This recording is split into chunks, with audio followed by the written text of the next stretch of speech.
Good Morning America host Amy Robach was on a recent podcast talking about different topics from her life. She then started talking about things that happened to her when she was younger, and it turned out that she had a criminal record, which surprised some of her fans. Here's what Amy said happened to her when she was younger that landed her in jail. Amy Robach hosts the Amy and TJ podcast with TJ Holmes. The two used to co-host ABC's GMA3 together, and they are still working on the podcast. In a recent episode, Amy recalled a moment from her younger days when she ended up spending some time in jail. Amy said that she was 20 years old at the time. She was at a party with some of her friends, and they stayed at the party while she drove home alone.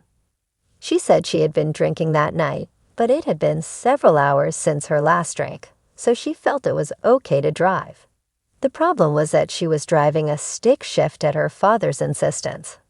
She said it was only the second day she drove the car, and she still wasn't comfortable with the stick shift. Thanks to the jerkiness of changing gears, it made a police officer believe she was drunk. She said it was less than a mile, and the police officer pulled her over in the parking lot of her apartment complex. He asked her to take a sobriety test. She said that she passed the sobriety test and told the officer that she lived in the complex they were at. However, she said she didn't have her ID on her. The officer said if she could prove she lived there, he would let her go. She opened her wallet and he saw an ID in there. However, she said she didn't have her ID because she was carrying a fake ID at the time to allow her to buy alcohol and get into bars. The police officer knew Amy Robach lying about not having an ID meant that the one in her wallet was likely a fake. He took the ID with him, and then the police showed up and arrested her 2 weeks later.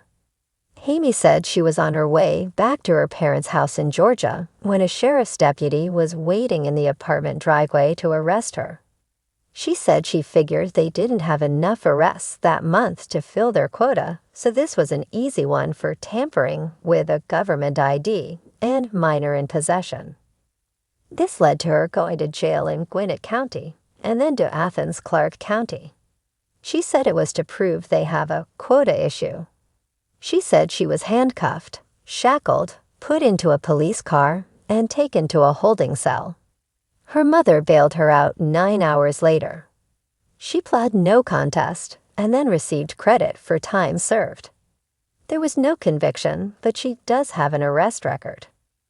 What are your thoughts about Amy Robach's story about her time in jail and her arrest? Let us know your thoughts in the comments below.